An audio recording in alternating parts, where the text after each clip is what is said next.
சிக்கல்களை கடந்து வரும்போது எதுவுமே சுலபமாக கிடைக்கும்னு நம்ம நம்பிட்டு இருக்க முடியாது, கஷ்டப்பட்டு தான் எடுத்தாகணும். இன்றைக்கி இந்த சம்பள பிரச்சனை சம்மந்தமாக வெளிப்படையாக பேசணுன்னா தொழிலமைச்சர் கௌரவ மனுஷனாக அவர்களுக்கு நாம் பாராட்டி ஆகணும். காரணம் என்னன்னா, அவர் முழுமையான ஆதரவை கொடுத்து முன்னால் இருந்த தொழிலமைச்சர்களை விட ஒரு படி மேலே போய் மலையக மக்களுக்காண்டி குரல் கொடுத்துட்ருக்காரு. இன்றைக்கி அவரோட முயற்சினாலேயும் இலங்கை தொழிலாளர் காங்கிரஸோட முயற்சினாலேயும் ஜனாதிபதியோட தலைமைத்துவத்தினாலேயும் இன்றைக்கி பெருந்தோட்ட நிறுவனங்கள் பெரும்பாலான பெருந்தோட்ட நிறுவனங்கள் சம்பளத்தை உயர்த்துறதுக்கு ஒத்துக்கிட்டாங்க.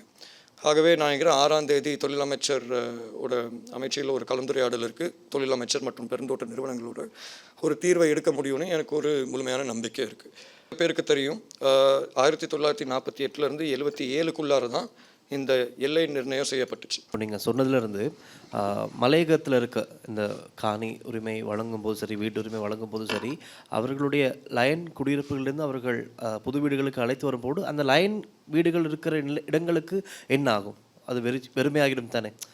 புதிய வீடுகளுக்கு அழைத்து வரும்போது மக்களை அந்த இடங்களுக்கு என்ன ஆகும்? லைன் வீடுகள் இடிக்கப்படும்.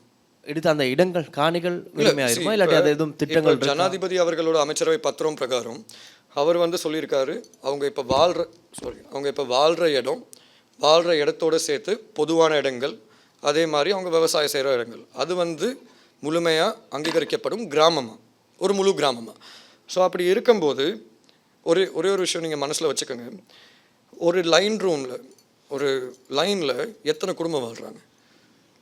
சிங்கிள் பேரக்னா 12, டபுள் பேரக்னா 24.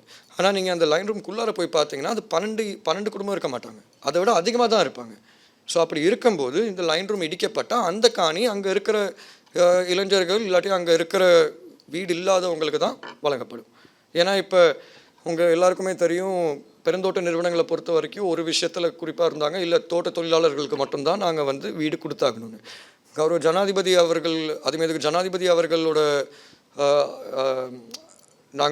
அவரோட வருகைக்கு பின் தான் நாங்கள் தோட்டத்தில் வேலை செஞ்சால் மட்டும் வீடு இல்லை, தோட்டத்தில் பிறந்தா வீடுன்னு கொண்டு வந்திருக்கோம். இன்றைக்கி ஆசிரியர்களுக்கு வீடு வந்திருக்கு, அதே மாதிரி அங்கே இருக்க கலைஞர்களுக்கு வீடு வந்திருக்கு, அது மட்டும் இல்லாமல் தோட்ட சேவையாளர்களுக்கும் வீடு வந்திருக்கு. ஸோ நீங்கள் கேட்குற கேள்விக்கு இந்த லைன் ரூமை பொறுத்த வரைக்கும் அதை இடிச்சா அது ஒரு எம்டி லேண்டாக வந்துடும்.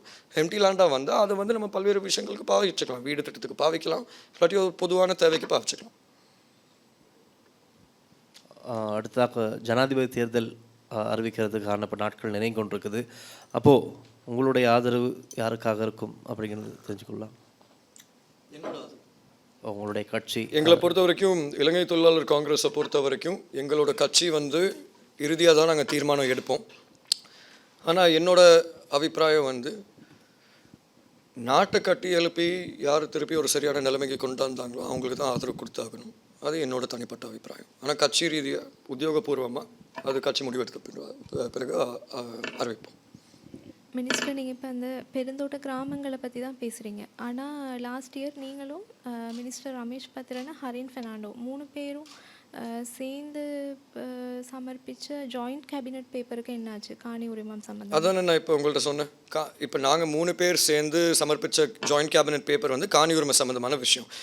இப்போ காணி உரிமை வழங்குறது இது எங்கள் காணி, நாங்கள் எடுத்து உங்களுக்கு கொடுக்குறோம், அப்படி கிடையாது. உங்களுக்கு நல்லாவே தெரியும், இன்றைக்கி பெருந்தோட்ட நிறுவனங்களோட கையெழுத்து போட்டிருக்கு கிட்டத்தட்ட 400 அக்ரிமெண்ட் அவங்க லீஸ் எடுத்த காலத்திலேருந்து. பெருந்தோட்ட நிறுவனத்துக்கு தான் அதிகமான பலத்தை கொடுத்துருக்கு. இப்போ இந்த காணி உரிமை விஷயத்துலையும் அவங்க பெரிய ஒரு தடங்களாக தான் இருக்காங்க. ஏன்னா அவங்கள பொறுத்த வரைக்கும் அவங்களுக்கு இஷ்டம் இல்லை மக்களுக்கு காணி உரிமையை வழங்கி ஆகணும்னு. ஆனால் இன்றைக்கி இருக்கிற சூழ்நிலையில் எல்லாருக்குமே தெரிஞ்ச ஒரு விஷயம், இது நிரூபிக்கப்பட்ட விஷயம். நீங்கள் ஒரு உலகளாவிய ரீதியில் பார்த்தா கூட ஒரு பின்தங்கின சமூகம் இருந்தால் அவங்களுக்கு முதல் விஷயம் காணியை வழங்குறது தான். அதுலேருந்து அவங்களால மேலே வர முடியும். அதனால நாங்கள் ஜனாதிபதி கிட்ட கொண்டு போய் சொன்னோம், எங்களுக்கு பெருந்தோட்ட நிறுவனங்கள்னால நிறைய தடைகள் இருக்குது, அவங்க ஏன்னா பல்வேறு பிரச்சனைகள் போட்டுட்ருக்காங்க. ஒரு சர்வேயர் ஒரு பெருந்தோட்ட பகுதிக்கு போய் சர்வே பண்ணணும்னு நினச்சா கூட 6-8 பிரச்சனை பண்ணிகிட்ருக்காங்கன்னு. அப்போ நாங்கள் ஒரு ஆலோசனை சமர்ப்பித்தோம். அந்த கேபினட் பேப்பர் இருக்கிற மாதிரி இருக்குது. அதனால தான் நம்மளுக்கு 4000 மில்லியன் ஜனாதிபதி நிதி ஒதுக்கீடு செஞ்சுருக்காரு. ஆனால் இதை நம்ம என்ன பண்ண போகிறோம், அரசாங்க கட்டுப்பாடுக்குள்ளார கொண்டு வர போகிறோம். சுருக்கமாக உங்கள்கிட்ட சொல்லணுன்னா, பெருந்தோட்ட நிறுவனத்துக்கு அடியில் இருக்கிற மக்களை நாங்கள் அரசாங்கத்துக்கு அடியில் கொண்டு வர போகிறோம். அப்படி கொண்டு வந்தால் நேரடியாக எங்களால் காணி உரிமையை உடனே தர முடியும். இப்போ இந்த மாதிரி நீங்கள் சொல்கிற விஷயங்கள் எல்லாமே எதுவுமே வந்து இது வரைக்கும் நடைமுறை இல்லை, சாத்தியமானதா நான் இப்போ தெரியல. ஆரம்பத்தில் உங்கள்கிட்ட சொன்னேன், நீங்கள் கேட்டிங்களா கேட்கலையான்னு எனக்கு தெரியல. நான் உங்கள்கிட்ட இப்போ போன வருஷம் போட்ட கேபினெட் பேப்பர்னால தான் இன்றைக்கி கிட்டத்தட்ட 1000 டீட்டை நாங்கள் ப்ராசஸ் பண்ணியிருக்கோம்.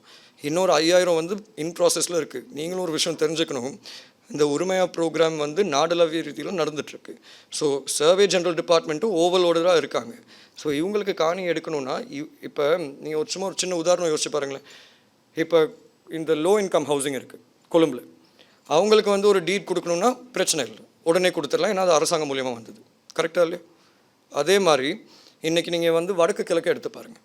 வடக்கு கிழக்கை பொறுத்த வரைக்கும் இந்திய அரசாங்கம் மூலியமாக வீடு திட்டம் வரும்போது கிட்டத்தட்ட 28,000 வீடுகள் கட்டப்பட்டுச்சு இந்த 10 வருஷம் காலப்பகுதியில்.